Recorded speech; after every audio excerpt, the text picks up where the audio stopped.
Hermanos, muy buenas noches. De nuevo es un privilegio poder estar con ustedes compartiendo la palabra del Señor. Deseamos de todo corazón que usted esté bien y donde quiera que esté, pues en sintonía de este programa, pues les agradecemos mucho sus atenciones. Eclesia, el grupo de pastores que están dispuestos siempre a llevar, a proclamar el Evangelio de nuestro Señor Jesucristo desde acá de San Juan Zacatepeques. Les envía un saludo muy cordial a cada uno de ustedes y deseamos de todo corazón que estén bien y de lo contrario pues estaremos orando por la salud y por los problemas que cada uno pasamos en esta vida. Acompáñanos a orar en esta hora para iniciar nuestros estudios. Amado Padre, una vez más en esta hora venimos a ti agradecidos, Señor, porque tú nos has permitido pasar un día sin ninguna novedad.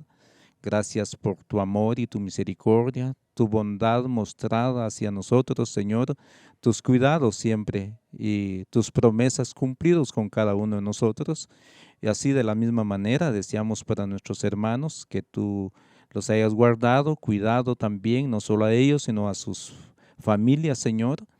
No hay duda que muchos han regresado a casa, otros aún falta para que retornen y deseamos, Señor, que puedan ser bendecidos y llegar con todo bien a casa, Padre amado. Nosotros acá, Señor amado, queremos encomendarnos en tus manos para el estudio de tu palabra y también queremos que pueda ser de bendición para nuestros hermanos que nos sintonizan. Gracias por aquellos que nunca han perdido la sintonía de este programa y que de alguna manera lo manifiestan, muchas veces personalmente, Señor. Gracias por la atención de cada uno de ellos, Padre amado, y no hay duda que pueda ser de edificación para la vida de cada uno, Señor. Oramos en el nombre de Cristo Jesús, nuestro Señor. Amén y amén. Amados hermanos, como ustedes saben, hemos estado hablando del capítulo 5 de San Mateo sobre el Sermón del Monte. La semana pasada tuvimos la lectura del versículo 10, 11 y 12. Solo pudimos comentar una parte del versículo 10 y el 11 y quedó el versículo 12 para esta noche. Queremos que usted pueda estar también en sintonía y de verdad esperando las enseñanzas. Pues el jueves pasado tocamos y vimos y hablamos sobre el versículo 10 y 11 decía, y hablamos de los perseguidos, causa o razones de la persecución, que eso lo tomamos en el versículo 10, y la forma que la persecución toma también en el versículo 11. Hoy el versículo 12 nos toca que hablar de las bienaventuranzas y causa de las bienaventuranzas. Lo haremos con nuestros hermanos pastores mientras doy lectura de nuevo a los pasajes 10, 11 y 12 que dice: bienaventurados aquellos que han sido perseguidos por causa de la justicia, pues de ellos es el reino de los cielos. Bienaventurados seréis cuando os insulten y persigan y digan todo género de mal contra vosotros falsamente por causa de mí.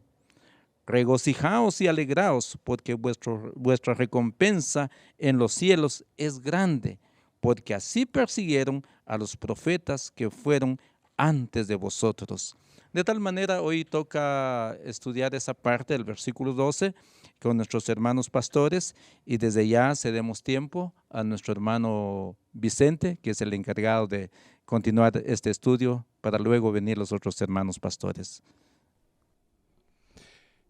Hermanas y hermanos, es un privilegio el reunirnos para la enseñanza o el estudio de la palabra del Señor, que, como dijo ya hermano Ezequiel, versada en los textos de San Mateo capítulo 5 versículos 10, 11 y 12. Y el día de hoy vamos a ver la bienaventuranza, nuestra reacción humana ante situaciones de injusticia, discriminación o intolerancia, pues es la indignación. Sentimos indignación, el disgusto o la angustia, no así la reacción de Jesús. Nuevamente nos resulta chocante el que él llame bienaventurados a los que sufren la angustia y la zozobra de la persecución. Pero resultaba aún más chocante en los días de Jesús, cuando toda clase de sufrimiento, e incluido el de la persecución, era tenido por evidencia de la maldición de Dios. Cristo invierte el concepto popular de la persecución. No es una señal inequívoca de desaprobación divina. En cambio, la falta de ella puede serlo. Ay de vosotros, decía el Señor en el Evangelio de Lucas 6:26, ay de vosotros cuando todos los hombres hablen bien de vosotros, porque de la misma manera trataban sus padres a los falsos profetas. Si eres fiel al Señor, tarde o temprano tendrás que pagar el precio del rechazo y la oposición. Es un precio alto, especialmente si quieres quedar bien con todos y rehuyes el tener confrontaciones. Pero es una parte insoslayable del discipulado, o inevitable, en otras palabras, una consecuencia inevitable de la fidelidad.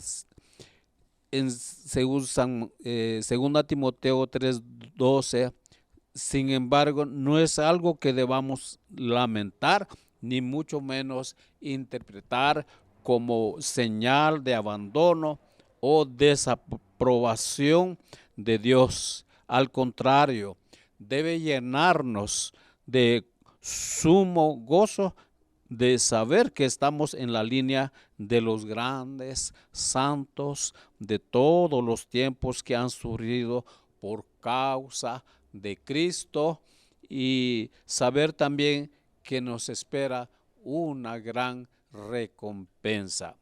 La intensidad de este gozo se nota en el lenguaje que Cristo emplea: regocijaos y alegraos. Esta combinación de verbos es especialmente enfática. Regocijaos y alegraos. Sugiere aquella especie de arrebato de alegría que denota que desborda el alma y se manifiesta en regocijo después de los látigos. Según testimonio de los apóstoles en Hechos 5:40-41, o encanto en la cárcel, cuando Pablo y Silas le cantaban himnos a Dios. Es el gozo de haber sido tenido por digno de compartir el padecimiento de Cristo. Es el gozo inefable, glorioso, que Abraham recibió al contemplar el día de Cristo, que David experimentó al saber que Jehová estaba a su diestra, que surge en el corazón del creyente al ver por la fe la gloria de Cristo y que anticipa la gran alegría del final. Regocijémonos y alegrémonos y démosle a Él la gloria, porque las bodas del Cordero han llegado y su esposa se ha preparado. Apocalipsis 19:7. Recordemos, hermanos, a este respecto, que quien pronunció esta bienaventuranza aprendió él mismo a sufrir, menospreciando la vergüenza por el gozo puesto delante de él, según Hebreos 12:2. Otro ejemplo más de cómo Cristo no nos pide nada que Él mismo no esté dispuesto a hacer. Entonces, mis hermanos, ante toda clase de cuestiones de persecución, sintámonos dichosos, bienaventurados, porque hay grande recompensa para los hijos de Dios. Continúa con nosotros nuestro hermano Bernabé, pastor, también en esta oportunidad. Amén. Damos toda la gloria y la honra a nuestro Señor Jesucristo, que nos permite compartir esta parte de la Escritura para que podamos comprender y entender cómo se aplica todo esto ahora en nuestro tiempo, y recordando únicamente cómo hoy para nosotros este tipo de palabras, o decir persecución, dentro de nuestro contexto podría aplicarse de otras formas, ¿verdad? Hoy por hoy podría ser, como se destacó en el estudio anterior, las formas que toma esta persecución hoy para nosotros. Podría ser pues insultos hoy por el hecho de ser cristianos, así como Jesucristo lo padeció. Hay otro tipo de persecuciones también. Pueden ser las calumnias, desprecios y todo este tipo de situaciones que hoy pueden llegar a nuestra vida. Dentro de nuestro contexto no es literalmente como está expresado en las escrituras, que hoy lo podemos vivir. De alguna manera, por ser seguidores de Cristo, por profesar esto, hemos visto que está la posibilidad de llegar a estas situaciones, ¿verdad? De alguna manera cada uno de nosotros hemos experimentado el desprecio por ser creyentes, por ser cristianos, el no ser aceptados por nuestro pensamiento dentro de algún círculo social, inclusive dentro de nuestra familia, ¿verdad? Que no comparten la misma creencia, de no involucrarnos de la misma forma que ellos se involucran. Hoy por hoy podemos recibir ese tipo de desprecios, ese tipo de no aceptación. Pero hoy tenemos esta aclaración, entendiendo que esta bienaventuranza nos permite a nosotros tener nuestra mirada puesta en Cristo Jesús y en la promesa que Él tiene para nosotros.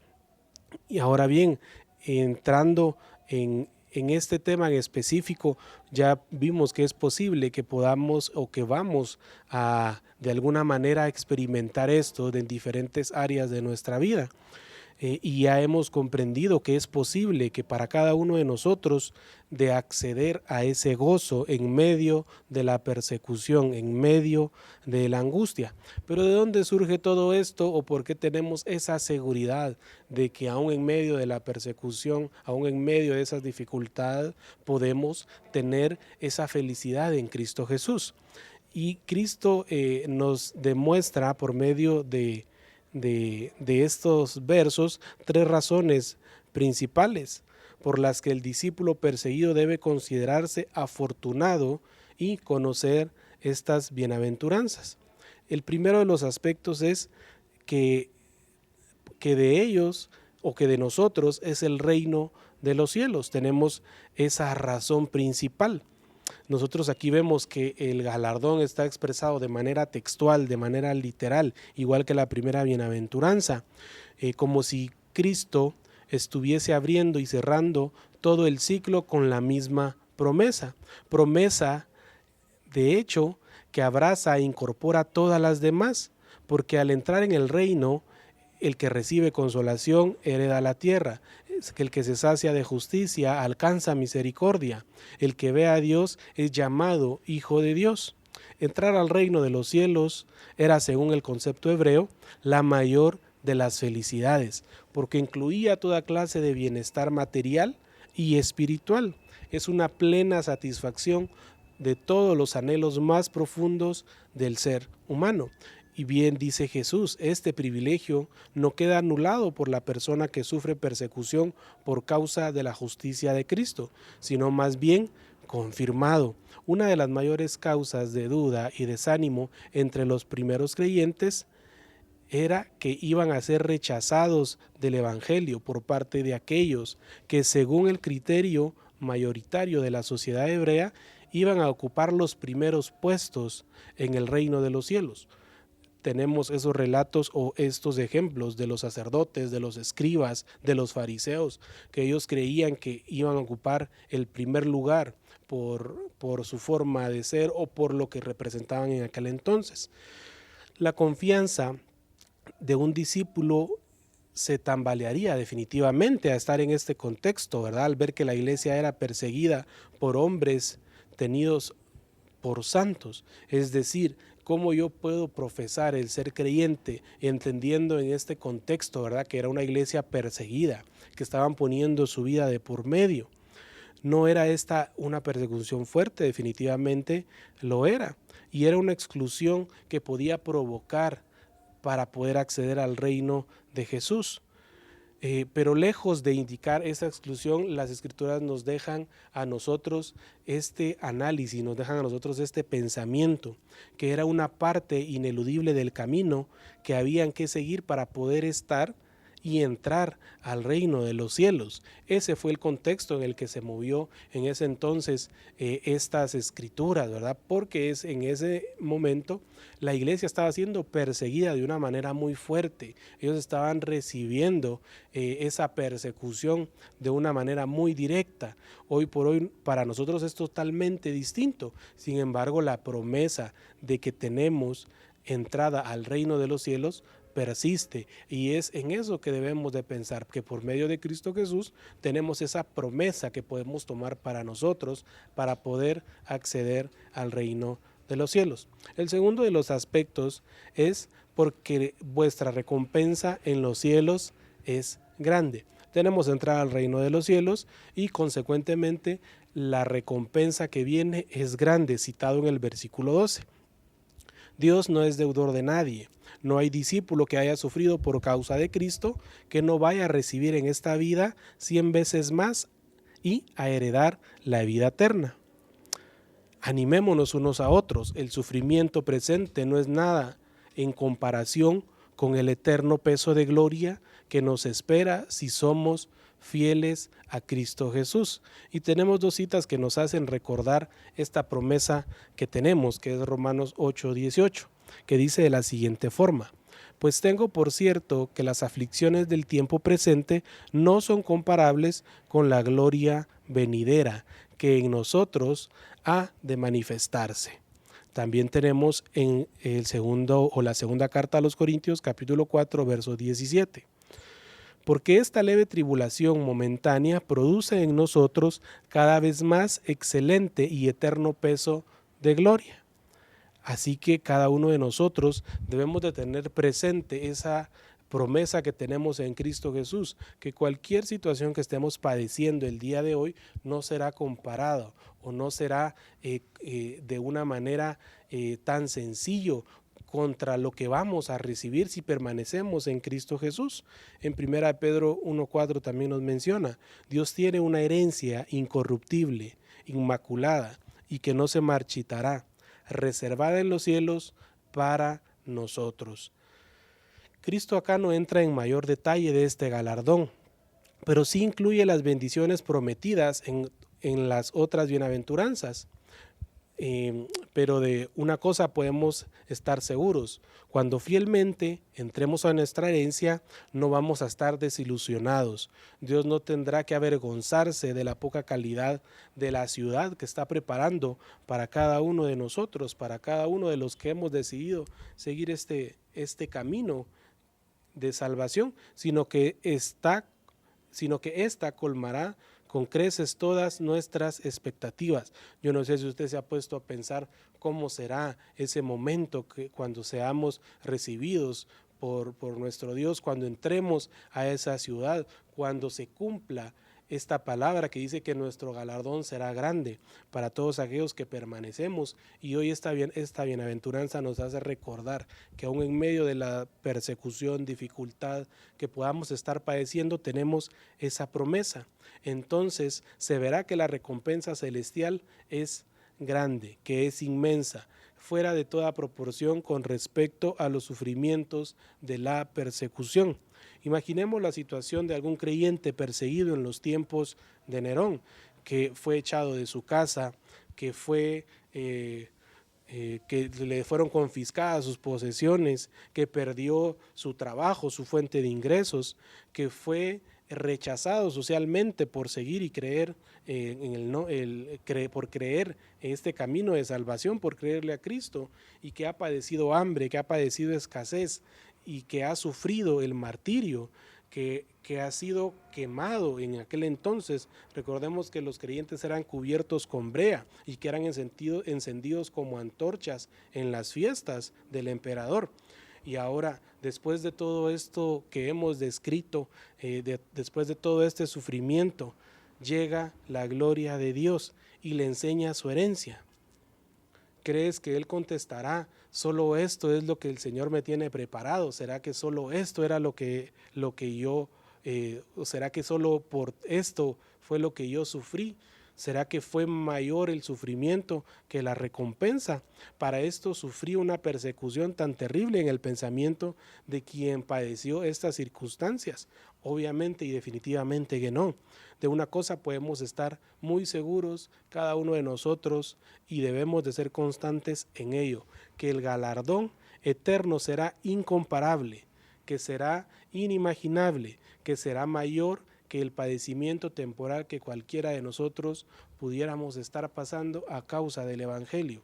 Aferrémonos a esa palabra, entendamos lo que las Escrituras nos está diciendo. No estamos exentos de padecer, no estamos exentos de que seamos despreciados, así como lo fue nuestro Señor Jesucristo, y estemos atentos a lo que la palabra del Señor tiene para nosotros en cada momento.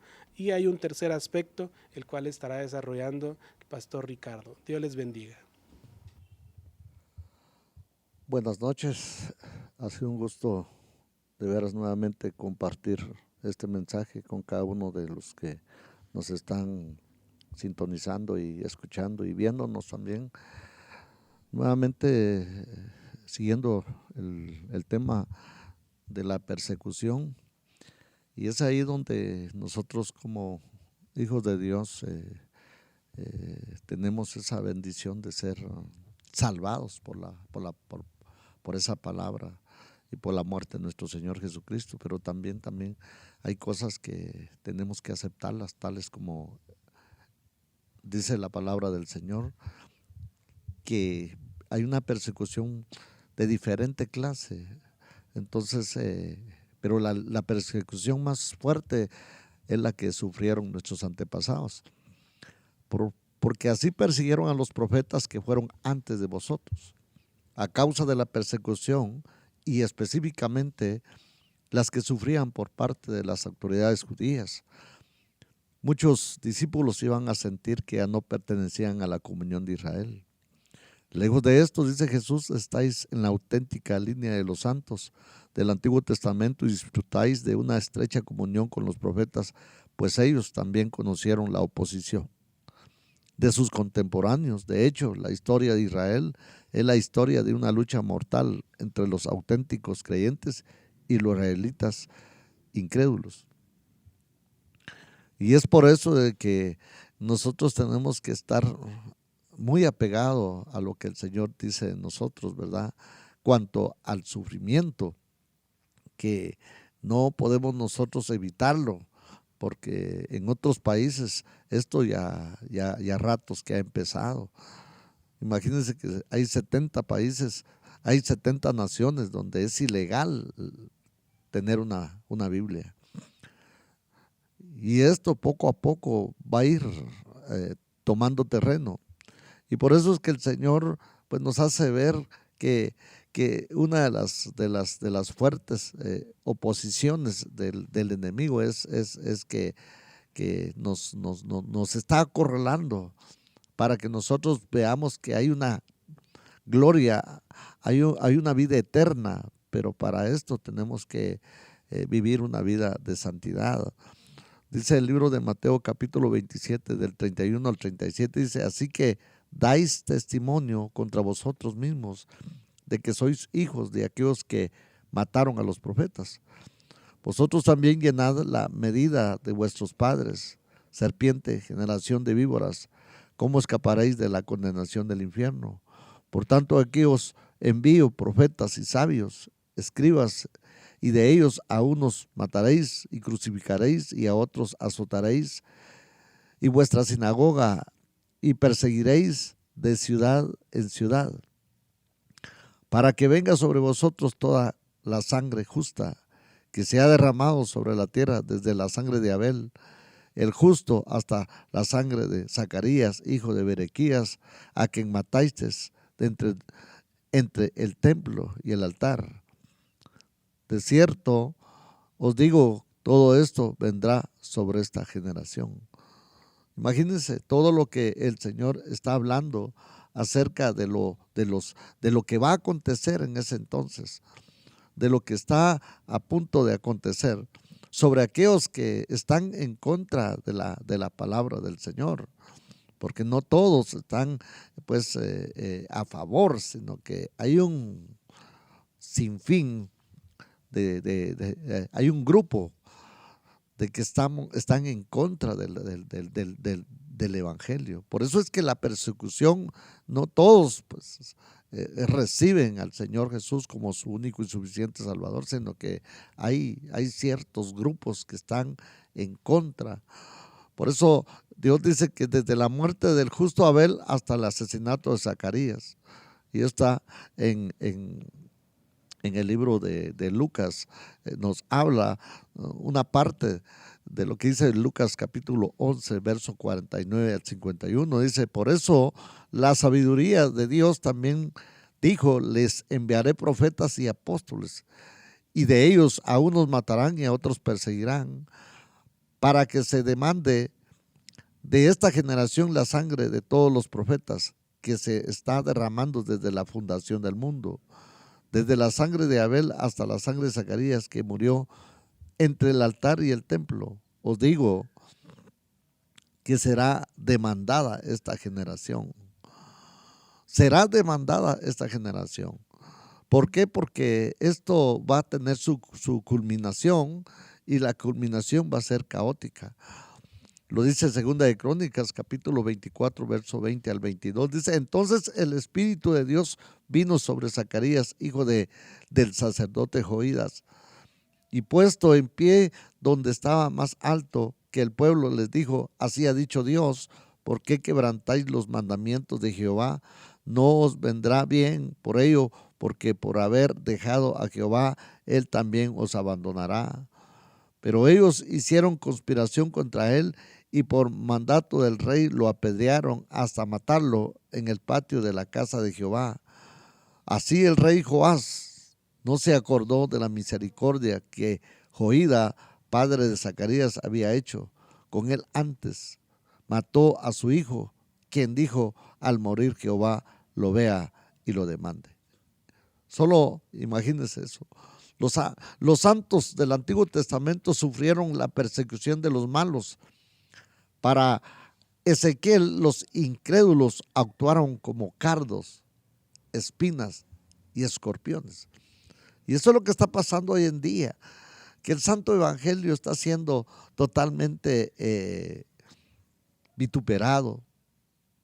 ¿Quién es aquel que está esperando allá afuera esa palabra, que está esperando recibir al Señor y no lo hace? Porque está siendo manipulada por Satanás. Y es por eso que el Señor nos manda a nosotros como hijos de Él a hablar de esta palabra. Por eso dice el libro de Ezequiel capítulo 2 verso 6, dice, y tú, hijo de hombre, no les temáis ni tengáis miedo de sus palabras, aunque te hallas entre zarza y espinos y moras en escorpiones. No tengas miedo de sus palabras ni temas delante de ellos, porque son casas rebeldes. ¿A dónde nos ha mandado el Señor ahora? A predicar este evangelio, a darle el seguimiento y que no temamos lo que pueda suceder. Yo estaba viendo en un país, tal vez usted lo ha escuchado, Afganistán, donde estaban por matar a un montón de misioneros, quemar las casas de todos los misioneros, el sufrimiento. Estos misioneros con sus familias están huyendo. Ellos están tomando, pues escondiéndose en las cuevas, quizás en las cavernas, quizás están sin comer, pero la recompensa de ellos va a ser grande. Por eso dice Amós, dice que fue rechazado. Amós, cuando llega y empieza a lanzar el mensaje, lo tratan de evidente y le dicen: huye de la tierra de Judá, come ahí pan y profetiza, porque en Betel no vuelvas a profetizar. Oiga lo que le dice: no vuelvas a profetizar. Es decir, que no lo quieren. De igual manera, hoy en día, a un pastor, a un cristiano, no lo toman muy bien. Siempre como que caemos mal, porque es así, así es. Si no quisieron a Dios, mucho menos a nosotros. Por eso la palabra del Señor es clara cuando dice que en el mundo tendremos aflicción, pero confiemos, el Señor ha vencido al mundo. Dice Amós capítulo 7, verso 12 al 13, dice: Amasías, hijo de Amós, vidente, vete, huye a tierra de Judá y come allá tu pan y profetiza allá. Y no profetices más en Betel, porque es santuario del rey, capital del reino. Eso es lo que están haciendo estos países, como la China comunista, como Corea del Norte. ¿Y cuántos países, cuántas naciones no quieren la palabra del Señor? Es ilegal en esos países tener una Biblia. Por eso, peor aún, Isaías, como lo mataron, fue aserrado, dice la palabra. A Jeremías fue apedreado. Entonces los persiguieron por causa de ¿quién? Por causa de Cristo. No debe pensar pues que en su situación es anormal. Más bien debe reflexionar sobre los padecimientos de los profetas como ejemplo a seguir. Oiga lo que dice Santiago capítulo 5 verso 10. Dice: hermanos míos, tomad como ejemplo de aflicción y de paciencia a los profetas que hablaron en nombre del Señor. Entonces tomemos ese ejemplo, que a Dios no lo quisieron. Por eso es que lo crucificaron. Y él por eso nos da este capítulo 5 de Mateo, cuando habla de las bienaventuranzas. Por eso es que nosotros debemos de tomarlo esto como una bendición, porque quizás la muerte y el dolor va a ser un momento, porque quizás el miedo, el temor nos puede invadir, pero sepamos que en esta tierra no hay mayor bendición como lo que hay en el cielo. Por eso dice: amados, dice primera de Pedro, no os sorprendáis del juego de prueba en medio de vosotros, que ha venido para probarnos, como si alguna cosa extraña os estuviera aconteciendo.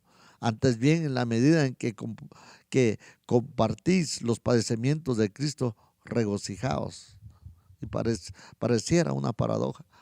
Pareciera que esto fuera algún chiste, pero es necesario pasar por estas cosas. Muchas veces hoy en día, por un enojo, quizás por un saludo, quizás por una mala mirada, nos sentimos que ya no somos amados y nos queremos ir de la iglesia. Y eso no es el sufrimiento que Dios muestra aquí. La verdadera persecución es algo literal, es algo doloroso, es algo de que de veras podríamos decir de miedo, de terror, pero es necesario, porque si el Señor lo sufrió, lo mismo la iglesia va a tener que sufrir antes de llegar a ese momento glorioso, como Él nos ofrece una calle de cristal. No, una calle de oro, mar de cristal. ¿Por qué nos ofrece el Señor eso? Porque Dios, el deseo de Dios es que nosotros venzamos aquí en esta tierra, así como Él venció el mundo. Nosotros venzamos viviendo una vida de santidad, echando fuera todo lo que nos atrae, todo lo que nos gusta, todo aquello que nos hace salir de los caminos de Dios. Vamos a orar y darle gracias al Señor por este tema que Yo espero que tú lo estudies, y si tuviste un cuaderno donde apuntar ahí los textos bíblicos, qué bueno, para que le tengas una continuación en adelante. Que Dios te bendiga. Vamos a orar. Padre que estás en la gloria, gracias, Señor, por darnos este privilegio, Señor, de poder compartir tu palabra, Padre. Gracias, Señor, a cada oyente, a cada quien, los que nos están viendo, Padre, por este canal, Señor. Te lo agradecemos, Señor. Gracias, Señor, porque estamos en tus manos, porque somos tus hijos y sabemos que contigo nadie pierde. Todos ganamos a través de nuestra obediencia, Señor. Bendito sea tu nombre. A ti sea toda la gloria y toda la honra por los siglos de los siglos. Amén. Somos Eclesía, pastores unidos para la proclamación del Evangelio. Que Dios te bendiga y que Dios te guarde, y hasta la próxima semana. Bendiciones.